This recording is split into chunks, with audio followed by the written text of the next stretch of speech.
जय उत्तराखंड। दोस्तों, अब आपके लिए उत्तराखंड आंदोलन के इतिहास पर एक सीरीज शुरू की है। यह सीरीज मेरी पुस्तक उत्तराखंड आंदोलन स्मृतियों के हिमालय पर आधारित है। 2017 में लिखी यह पुस्तक 90 के दशक से राज्य गठन तक के समाचार पत्रों में प्रकाशित समाचार, संपादकीय, कार्टून से लेकर आंदोलनकारियों, पत्रकारों आदि से बातचीत पर आधारित है। यह संयोग है कि उस दौरान मैं पत्रकारिता में प्रवेश कर चुका था। देहरादून के डीवीएस कॉलेज से मैथमेटिक्स में एमएससी करने के बाद नियति मुझे पत्रकारिता में ले आई थी। वो एक उत्तराखंडी होने के नाते इस आंदोलन में दिल्ली में भी मैंने भी थोड़ा सा भागीदारी की और पत्रकार होने के नाते जनसत्ता के लिए रिपोर्टिंग भी की। आगे बढ़ने से पहले मैं आंदोलन के योद्धा व पहाड़ के गांधी इंद्रमणि बडोनी, शहीदों व आंदोलनकारियों को स्मरण कर नमन कर रहा हूं। और दोस्तों, इस चैनल को लाइक व सब्सक्राइब करना न भूलना। दोस्तों, उत्तराखंड राज्य आंदोलन सीरीज की यह दूसरी कड़ी है। पहली कड़ी के तहत पौड़ी से आंदोलन की चिंगारी को लेकर मैं जानकारी दे चुका हूं। अब पौड़ी के पुलिस गोलीकांड से आगे की घटनाओं की जानकारी देने से पहले मैं चाहता हूं कि उस दौर के देश भर के और उत्तराखंड के राजनीतिक हालात की चर्चा कर ली जाए, ताकि आप उसकी पृष्ठभूमि समझ सकें। जैसा कि आप भी जानते हैं, उत्तराखंड राज्य की मांग को लेकर उत्तराखंड क्रांति दल यानी यूकेडी ने 80 के दशक में व्यापक आंदोलन चलाया था। उसने यह मुद्दा पहाड़ के गांव-गांव तक पहुंचा दिया था, लेकिन दिल्ली हो या लखनऊ उसकी आवाज नहीं सुनी गई। वर्ष 1987 में यूकेडी ने दिल्ली में भी यह मांग बुलंद की थी। उस दौर में देश की सबसे प्रभावशाली पार्टी कांग्रेस थी और वह नए राज्यों के गठन के पक्ष में नहीं थी। उसे भय था कि एक भी राज्य बनाने से देश भर में अन्य राज्यों की मांग उठने लगेगी। तब झारखंड, गोरखालैंड, इस तरह के कई क्षेत्रों से मांग उठ रही थी। कांग्रेस सिर्फ उत्तराखंड के लिए हिल काउंसिल की बात गुपचुप तरीके से करने लगी थी। भाजपा ने भी विधिवत तरीके से 1990 में बनाने की बात कही थी। तब उसी राष्ट्रीय कार्यकारिणी ने उत्तरांचल और वनांचल यानी झारखंड बनाने की बात कही थी। लेकिन इससे पहले 1989 में केंद्र में विश्वनाथ प्रताप सिंह के नेतृत्व वाली राष्ट्रीय मोर्चा सरकार आ चुकी थी, लेकिन वह सरकार भी इस मुद्दे पर मौन रही।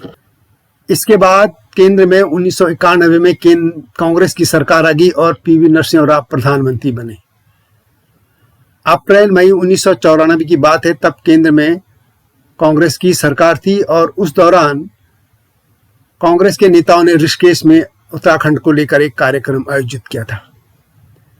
यूकेडी के वरिष्ठ नेता इंद्रमणि बडोनी मुनि की रेती ऋषिकेश में ही रहते थे। वहां बडोनी जी और कांग्रेस के कुछ नेताओं की अनौपचारिक बातचीत में तय हुआ कि केंद्र सरकार के साथ उत्तराखंड को लेकर बातचीत की पहल होनी चाहिए। अंततः तत्कालीन केंद्रीय गृह राज्य मंत्री राजेश पायलट के साथ यूकेडी नेताओं की एक बैठक तय हो गई। पहली बैठक पायलट के दिल्ली आवास पर रात्रि भोज पर हुई। उस बैठक में इंद्रमणि बडोनी के नेतृत्व में काशी सिंह गरी, पूर्ण सिंह डंगवाल समेत 1.5 दर्जन नेता शामिल हुए थे। यह पहली बैठक बेनतीजा रही, लेकिन केंद्र सरकार तक उत्तराखंड की मांग रिकॉर्ड में आ गई थी। दूसरी बैठक में पायलट ने यूकेडी नेताओं से कहा कि देश भर में छोटे राज्यों की मांग को लेकर कई आंदोलन चल रहे हैं। उत्तराखंड से तेज तो झारखंड आदि क्षेत्रों में है, फिर उत्तराखंड को ऐसे ही कुछ दे सकते हैं। इस बैठक के आयोजनकर्ताओं में से एक कांग्रेस नेता किशोर उपाध्याय कहते हैं कि पायलट ने यूकेडी नेताओं से कहा कि पहले आंदोलन तो तेज कीजिए, तब तो कुछ मिलेगा। यह उस दौर की बात है जब कांग्रेस की केंद्र सरकार उत्तराखंड के लिए स्वायत्त पर्वतीय परिषद से आगे नहीं बढ़ रही थी, लेकिन उत्तराखंड क्रांति दल पूर्ण राज्य से कम का दर्जा देने पर सहमत नहीं था। इसके बाद यूकेडी नेताओं ने आंदोलन फिर से तेज करने की तैयारी कर दी थी और पार्टी सक्रिय होने लगी थी। इसी दौरान मुलायम सिंह का आरक्षण का फरमान आ गया और फिर उसने यूकेडी को आंदोलन तेज करने का अवसर दे दिया था। यह वो दौर था जब देश में विश्वनाथ प्रताप सिंह की मंडल और भाजपा की कमंडल राजनीति चल रही थी। अयोध्या में बाबरी मस्जिद का ढांचा गिराया जा चुका था। इस तरह अयोध्या में राम मंदिर के लिए आंदोलन कर रही भाजपा ने उत्तराखंड का मुद्दा उत्तरांचल के नाम से हथिया कर उत्तराखंड में कांग्रेस को हाशिए पर डाल दिया था। जबकि यूकेडी ही वह पार्टी थी जिसने उत्तराखंड राज्य के लिए लंबा संघर्ष किया था और इस मांग को गांव-गांव, घर-घर तक पहुंचा दिया था।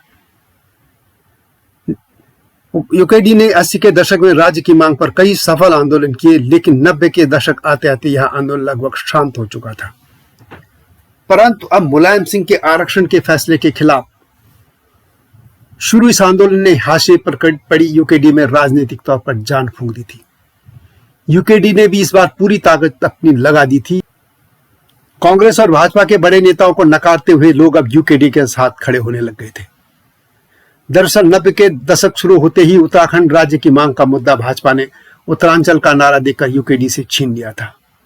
वैसे तो उत्तराखंड आजादी के आंदोलन के समय से ही कांग्रेस का मजबूत गढ़ रहा था, लेकिन उत्तराखंड की मांग होने पर कांग्रेस के राष्ट्रीय नेतृत्व से जब लोगों को सकारात्मक उत्तर नहीं मिला तो वे उससे विमुख होने लगे थे।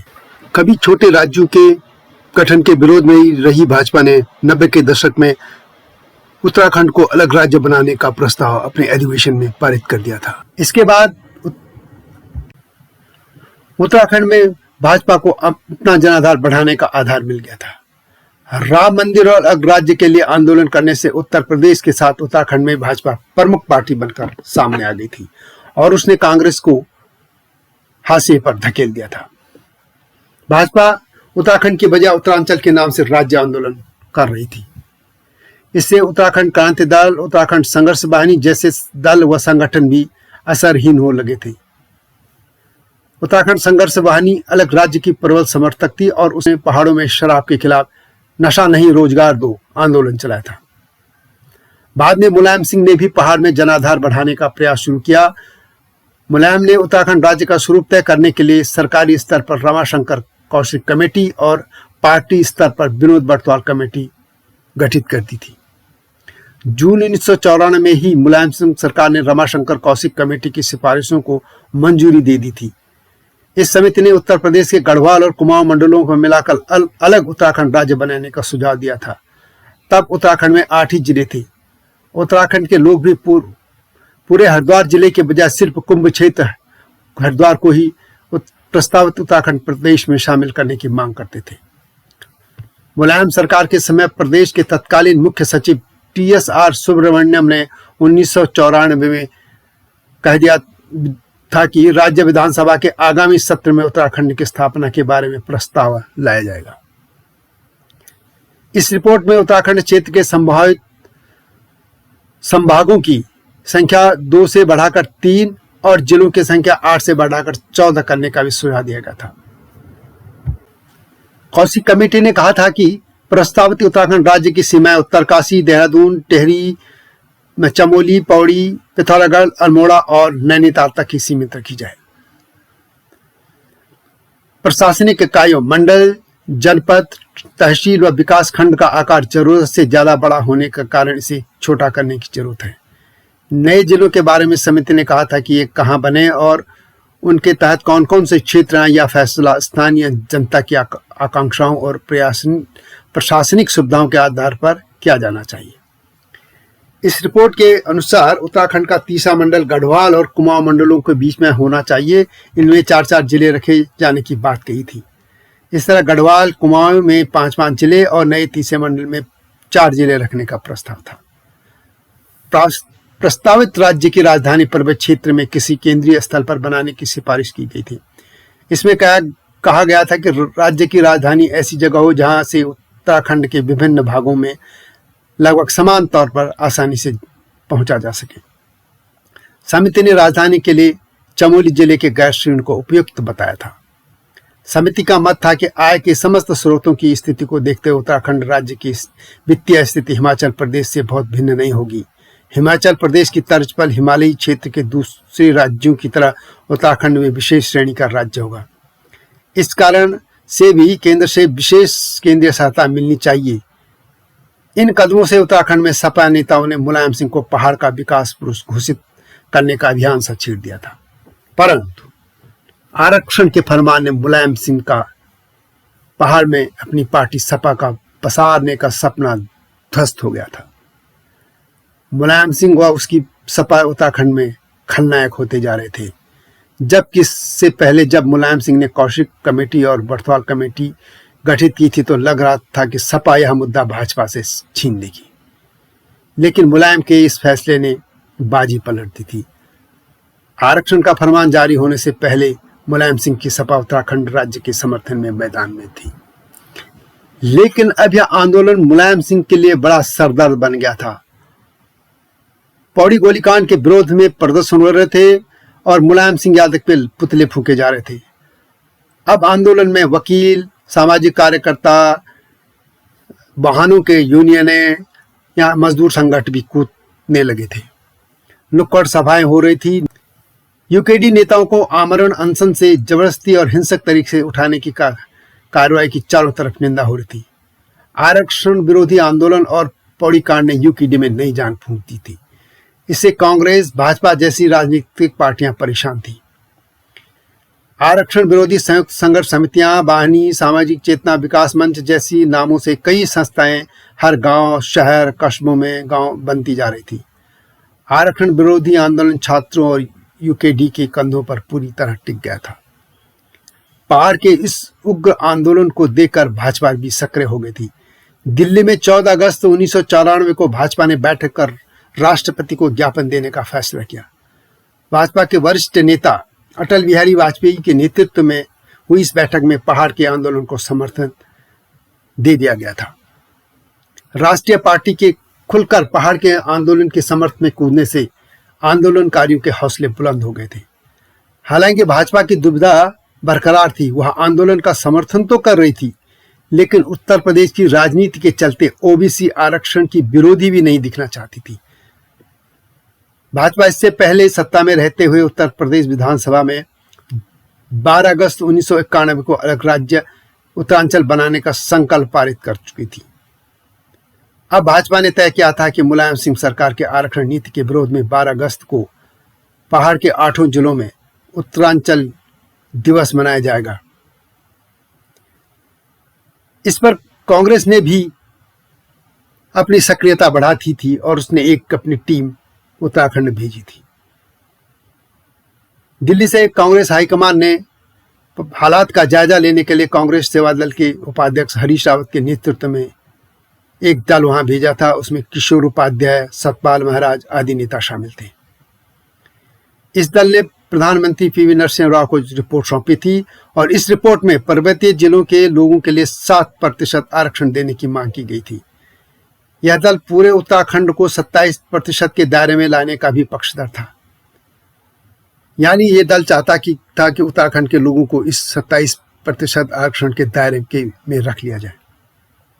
इसके साथ ही पहाड़ी क्षेत्र में तृतीय और चतुर्थ श्रेणी की नौकरियां स्थानीय लोगों को देने की सिफारिश की गई थी। इधर पहाड़ में हालात सुधरने के बजाय दिन प्रतिदिन बिगड़ रहे थे। आंदोलन शहर, कस्बों की सीमाएं पार कर पहाड़ के गांव तक पहुंच गया था।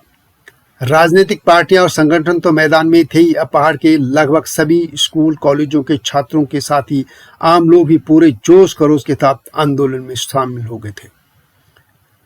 स्कूल कॉलेजों में तालाबंदी और कक्षाओं का वायकआउट होने लगा था। भूख हड़ताल, धरना प्रदर्शन, बंद और चक्का जाम जैसे कार्यक्रमों का सिलसिला थमने का नाम नहीं ले रहा था।